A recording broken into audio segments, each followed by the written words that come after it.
Hi, I'm Luke Gilfillan. Welcome to the Lounge with Luke Gilfillan.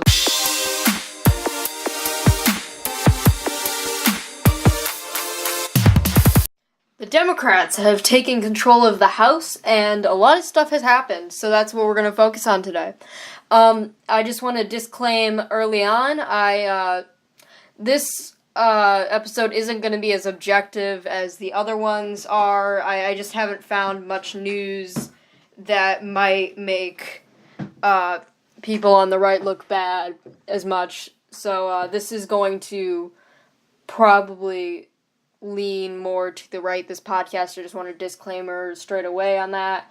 Sorry, I'm big focusing on this investigative thing I'm doing that I will tell you guys about probably on Monday, but I can't tell you guys about it yet. Big things. I looked into Alexandria Ocasio-Cortez, who I'm going to obsess about for the duration of this podcast, because she has been in the news more than any other figure, other than maybe Nancy Pelosi or Donald Trump, over the past couple of days or past week. So, I may have mentioned this Green New Deal thing. I may have mentioned it in that tweet I showed you guys a while ago. So Alexandria Ocasio-Cortez, along with a couple other people, Bernie Sanders, I believe, too, are sponsoring this thing called this Green New Deal, which, this is all according to Tom Elliott at Bravian.com. I'm pretty sure that's not how you pronounce it. It's something that, if it's passed, will completely change Americans' lives, which is not something that traditionally legislation does. One of the good things about U.S. government is they tend to stay out of people's lives, and you don't have to worry about who's in power because it's not going to drastically affect your lives like other places do, because Congress doesn't have as much power and there's checks and balances and whatnot. But this will change your life if it's passed through. So the Green New Deal, this is all the things that it does. It creates a selected committee to look at a Green Deal.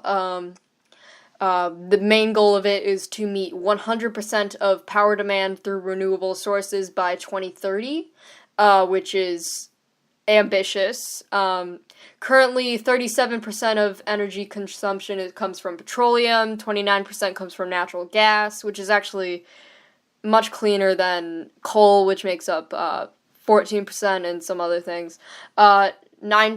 9% comes from nuclear power, which is kind of controversial. It is quite clean, but a lot of people are scared of other impacts that nuclear power might have. France is really good at nuclear power, and they haven't had too much difficulty so far. 11% right now comes from renewable energy. I just want to point out that 19% of all that 11% comes from wood, which does give off carbon emissions, so it's not really the renewable energy that people are looking for. Solar makes up 6% of that 11%, and wind makes up 29%. The rest, I'm pretty sure, is made up by hydraulic and some other type, I can't remember. The document also says that the deal would advance social, racial, economic, and gender-based justice. I have no idea what the environment has to do with any of that, but it's on there. It proposes a national energy efficient smart grid, which they're gonna put in. They're gonna redesign the entire electrical grid. They also said that they would upgrade every residential and industrial building for energy efficient comfort and safety. So every building in the United States is gonna be redone. That's where they're gonna get the money from. That I have no idea. They talked about eliminating greenhouse gas emissions from manufacturing, agriculture, and other industries. Another very ambitious claim. The committee would also have total oversight of American industry with a mandate for pushing union membership. So they're going to unionize all the workers that are working on this new green energy system.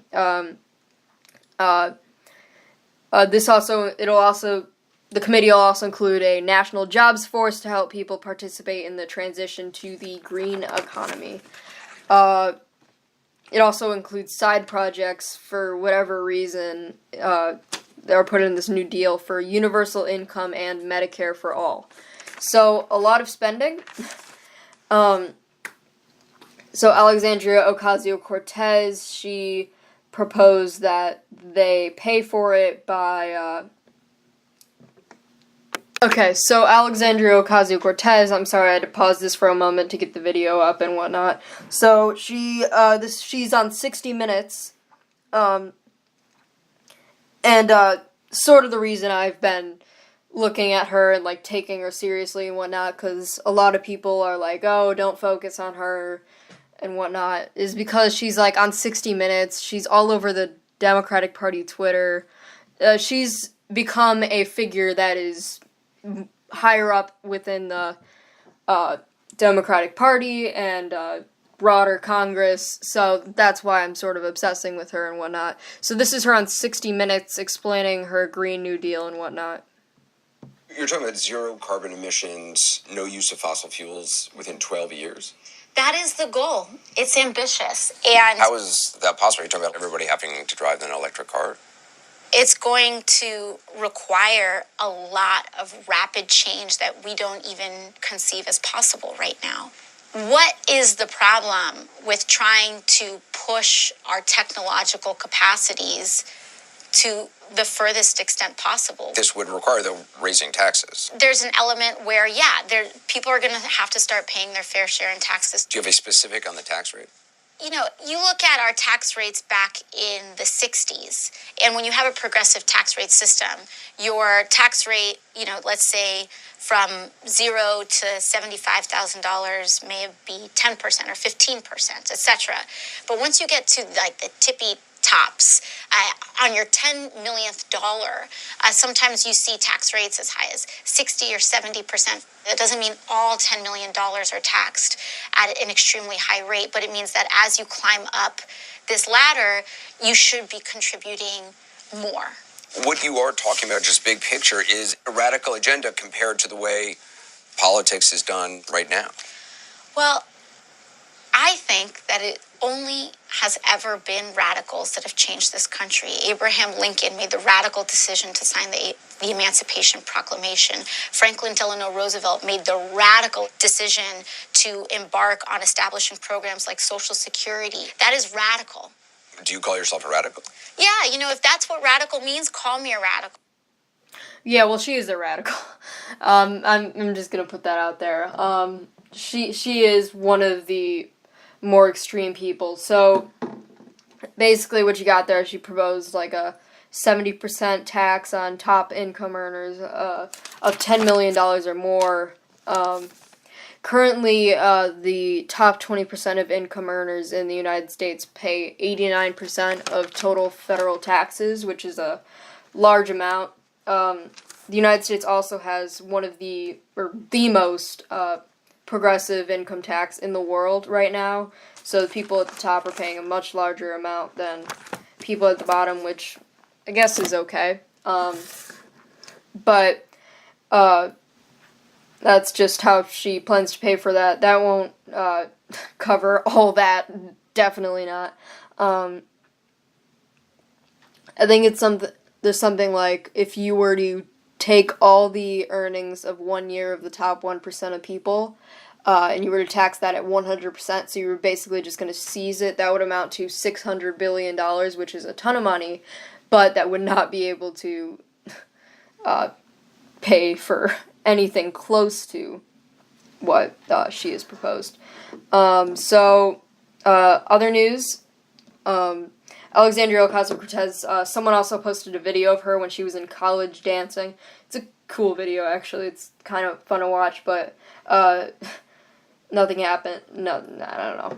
That was just a video, and she posted some other things, like claiming people were thinking that it was scandalous. The person who posted it actually did think it was scandalous, but no one really else did. It's a cool video. And then there was Rashida Tlaib, who's a new congresswoman. She's Palestinian. She got criticized for having in her office, she has a map of the world and whatever, and over Israel, she put a sticky note that said Palestine, pointing to it, basically to say, like, Israel doesn't exist and whatnot. And then here is Rashida Tlaib making a comment that got, that wasn't probably, maybe not the greatest. I don't know what you guys would think of it. Love you, and you win. And when your son looks at you and says, Mama, look, you won, bullies don't win. And I said, baby, they don't, because we're going to go in there, we're going to impeach the motherfucker.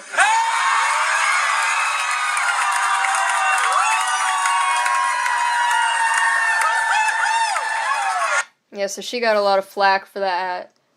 Maybe not by, like, the people in the room or whatever, but she was followed around by the press, and there's, like, a video of her trying to avoid that. I will not be playing that at all.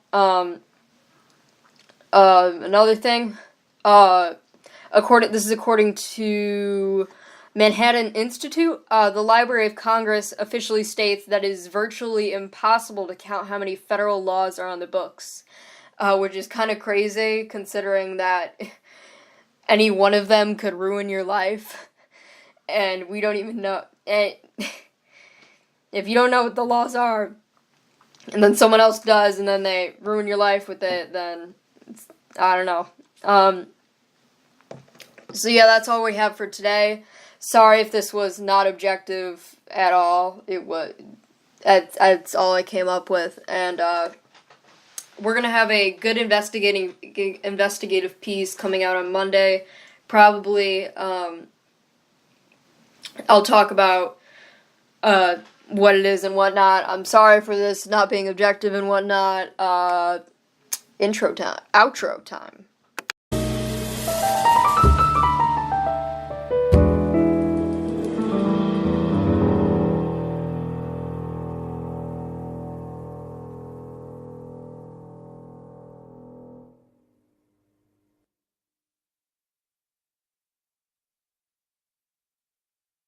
Thanks so much for listening. The Lounge with Luke Gilfillan comes out every Saturday and Sunday. Be sure to hit the subscribe button, and if you would be interested in getting notified every time a video comes out, hit the gray bell right next to the subscribe button. Credits, sources, and errors are in the description. If you find an error that I missed, please put it in the comments section. If you are interested in donating to my channel, because I bought recording equipment, which kind of costed a lot, my Patreon, which is a donation site, is in the description. If you have any feedback, put it in the comments section. Toodaloo.